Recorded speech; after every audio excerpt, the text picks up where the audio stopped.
nhìn cái thâu ở mê có mù cái lim với đèn hi ni cái đâm nó kim caramel mà tê đi nằng ngó lấy chịu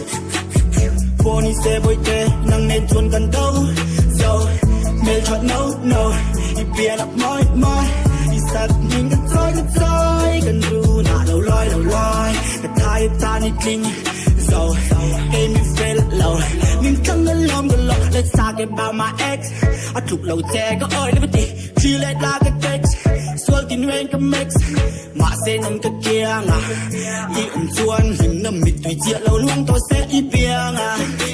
cái chiang à bia ngà mịt tùy cả phố tiệm ta căn tiệm xa địa chút đi năng lâu chu cái này lâu trái lại đi dinh kinh kè năng vang lại đi chia đủ nên căn tầm chung đi cái bầy ai say xe to căn hìm đi yeah biệt thu cái phạt đủ thu cái giá